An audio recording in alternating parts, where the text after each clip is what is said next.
Not all games are meant to be played for an extended period. When you've had a shitty day and you need to relieve some stress, there's a couple of them out there that you can plug in and just play for 30 minutes and forget all your troubles. In the last couple of years for me, it was Euro Truck Simulator 2, where you could just turn it on, go on a ride across Europe, just 30 minutes at a time, and you forgot everything that was going wrong. You built your trucking empire one shipment at a time, getting more and more employees and trucks, filling up all the garages around Europe. There's a great satisfaction you get from building something from the ground up. Go back 15 years, and for me, it was all about Harvest Moon. I loved the shit out of getting a bigger and bigger farm with livestock, upgrading my tools, and making Maria my wife. Having had mostly Xboxes during my teenage years, I unfortunately didn't get to play them since then. So when I saw Stardew Valley on the Steam store, nostalgia kicked in and I had to give it a try. Much like Harvest Moon, Stardew Valley is an agricultural simulator. You inherit a farm from your grandfather and you have 3 years to build it up back to proper shape after it's been left in disrepair for a long amount of time. You'll be farming crops, harvesting from the forest, raising livestock, mining, fishing, and even romancing the local singles. The game is published by Chuckle Fish, best known for Risk of Rain and Starbound, and the Starbound influence really shows.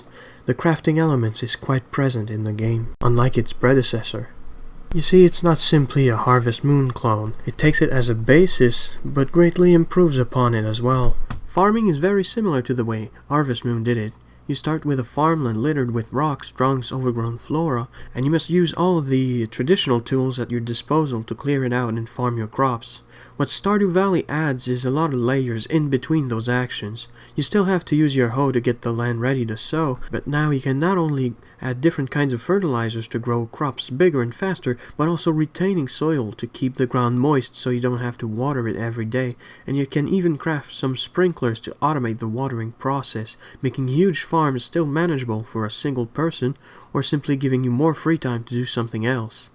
Another addition are the crows that will eat a seed or plant if there are no scarecrows to keep them away. Unlike the Harvest Moon of old, your inventory allows you to carry a lot more at any time, and most items of the same type will stack so you won't have to run back and forth to the bin like you had to back in those days, which quickly became a chore after a few months. You'll still get full quickly since there are a lot more kinds of items, but upgrades to your backpacks are available at a price right from the start. Another innovation is the ability to walk through your plants, whereas previously they were considered obstacles and you had to go around them, making watering much more a pain and forced you to design your fields like mazes. You do get slowed down quite a bit when you walk through them, but it's still so much better than back in the old Harvest Moon days.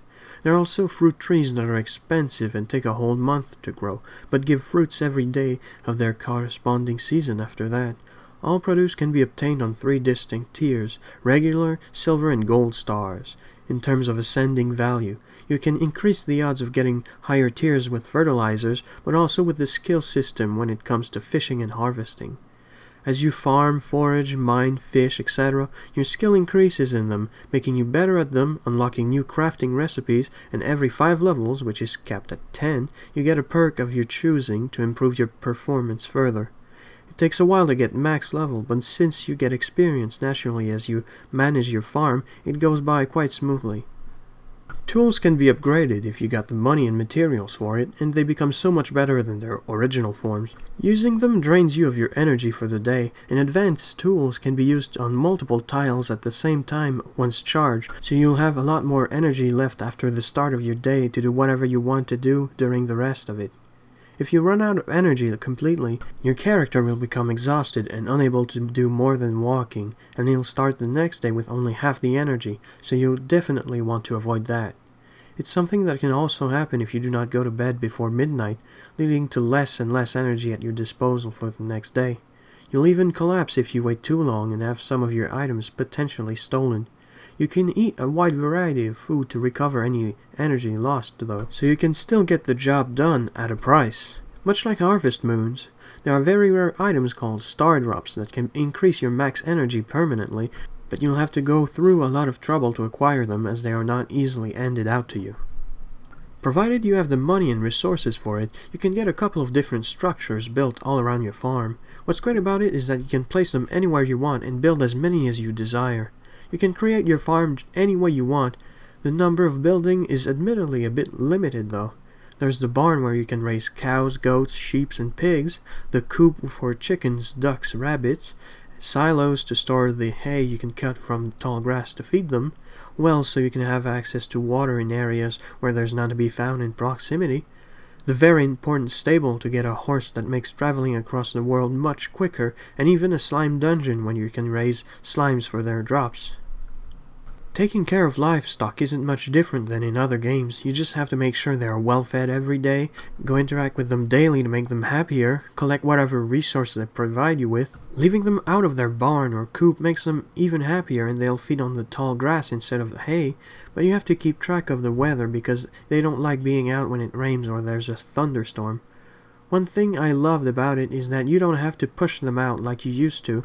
They have a separate door you can open from the outside, and as long as you keep it open, they will spend the day in the great outdoors and return inside at night. So even when you know it's going to rain tomorrow, it's really not a hassle to get them back in. You just have to wait till the sun goes down and close their door before going to bed. Livestock has a big initial cost, but it quickly becomes profitable, and once you have a few, you can opt to give birth to more of them rather than buy them if you don't want to pay any more for your herd. Another major source of income comes from foraging from the forest. There are a lot of things that grow in the forest, like berries, mushrooms, flowers, wild veggies, and nuts. You can even find all kinds of seashells and coral on the beach. It's great to quick start your farm, and even later on, the large quantities of cheap produce is good to get some energy and health back instead of eating expensive food. Fishing is yet another aspect of the game. You can fish in the local river, lake, and the ocean for a wide variety of fish that also changes based on the season. You can even get lobster cages later on to get seafood passively. Instead of success being based on timing like so many other games, the time to react when you get a hit on your rod is very forgiving, and a minigame pops up where the fish will move around a slider, moving more and more frenetically the harder the fish is to catch. You have control over a bar within the slider, and you must keep the fish within it to finally catch it. It's harder than it sounds, with your bar having an acceleration and deceleration of its own. It's very easy to overshoot it, and it also bounces off the two extremities. It's also got gravity of sorts, and will seek to go back to the bottom unless you keep it up yourself. As your fishing skill increases, your bar drastically increases in size, making it easier as you go along. You can buy better and better fishing rods, add certain kinds of baits to increase the odds of getting fish, and also a wide variety of tackles that provide small bonuses. If you perform well, the fish you get will be more likely to get a silver or gold star version, which is worth a lot more. Occasionally, a treasure chest will appear on the slider, and if you hover over it for long enough and catch the fish afterwards, you'll be awarded extra items as well, mostly bait, but sometimes ores and artifacts as well. There are also 5 legendary fish you can attempt to catch, but those are very hard to get unless you have maxed out the skill.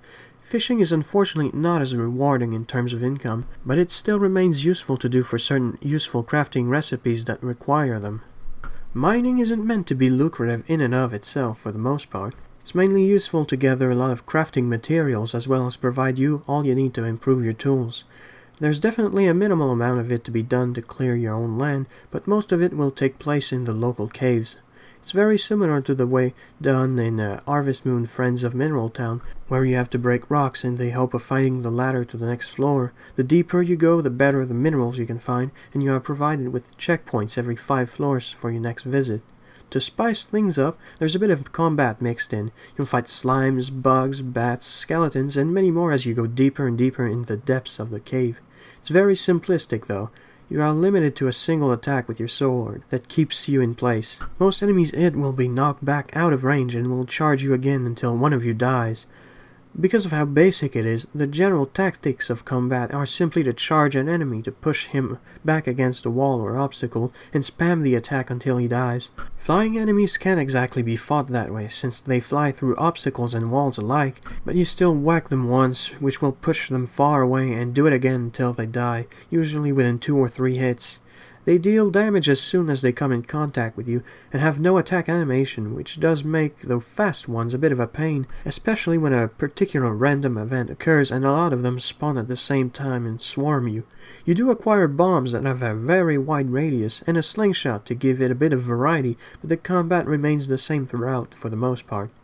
Increases in combat skill mostly boosts your HP, but also provides you with new crafting recipes for rings and boots you can equip that provides you with almost exclusively passive bonuses. The combat has no real depth to it, but it's very far from the focus of the game, and with the possibility to stack hundreds of food items in a single spot of inventory, you are rarely ever at risk. Once you've reached the end of the caves, you get a key that provides you entry to a second, much harder one, where you are far more likely to get the best materials, but at a much greater risk.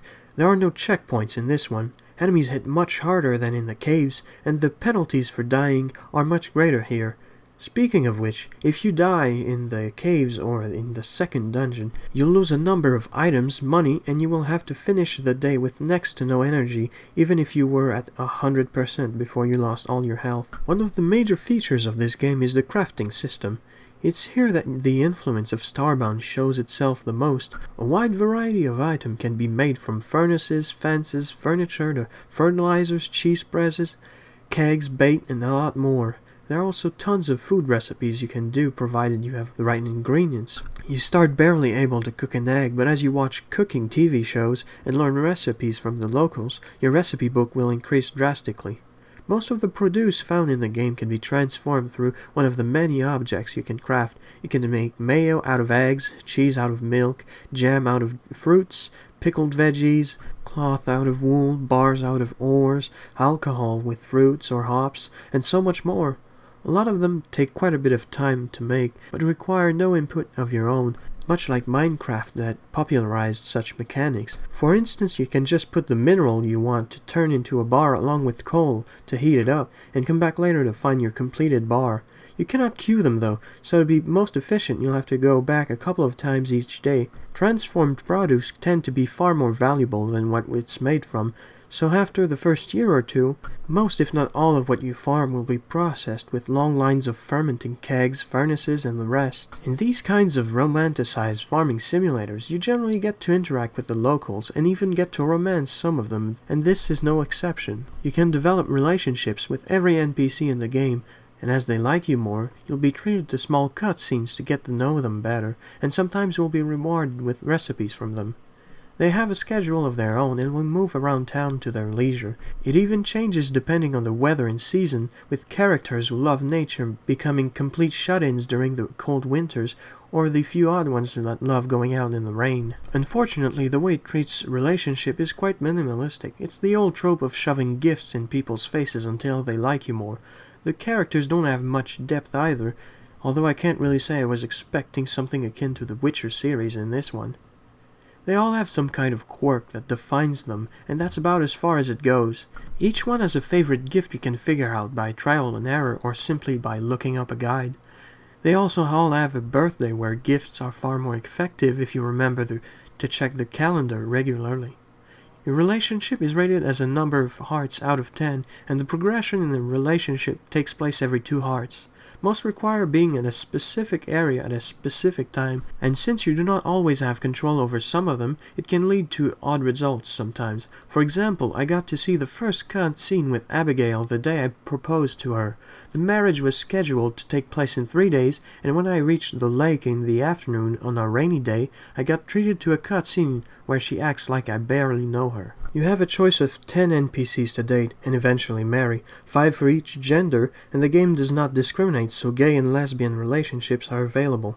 Once you're married, the person will move in with you and sometimes help around the farm, mostly by watering crops and feeding animals. If you get to the biggest house upgrade, you can even get children that'll grow until they become toddlers. Aside from that, there are 2 holidays for each of the 4 seasons, where the whole community gets together for a special occasion. There often are ways to acquire rare items with them through small minigames and competitions. Stardew Valley is quite open-ended. You won't ever be forced to play the game in any specific way, but it gives you incentives to direct players in a certain direction through bundles and quests.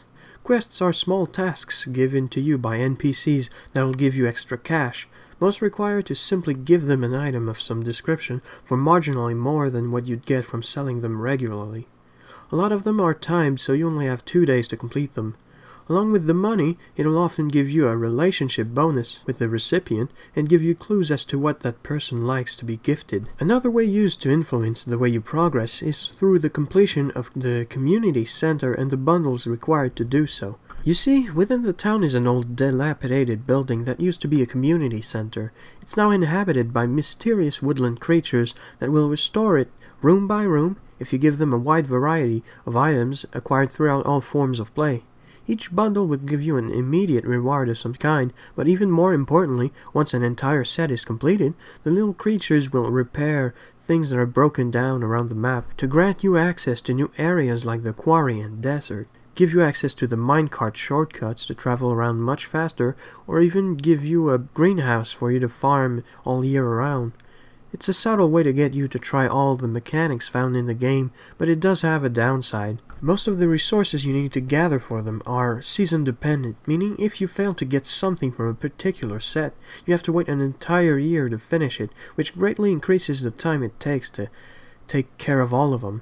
It heavily favors a well-rounded approach and punishes those who, like me, prefer to complete things 1 or 2 at a time. You are also given the option to skip them by giving in to the local big brand supermarket. They are trying to take over the local commerce, and you can convince the mayor to let them buy the land. The game really shines with the small details it includes within it. You can move around every piece of furniture you get at home, so you can make your house exactly the way you want it, and you can buy tons of crafting recipes to build all kinds of other cosmetic items to make your farm just the way you want it. There's also a lot of secret areas to discover and random events like the occasional traveling train that will drop bits of resources along its path and many more. The controls are not always as precise as they should be, and getting the game to click on the right thing when many of them are clumped together can be a pain.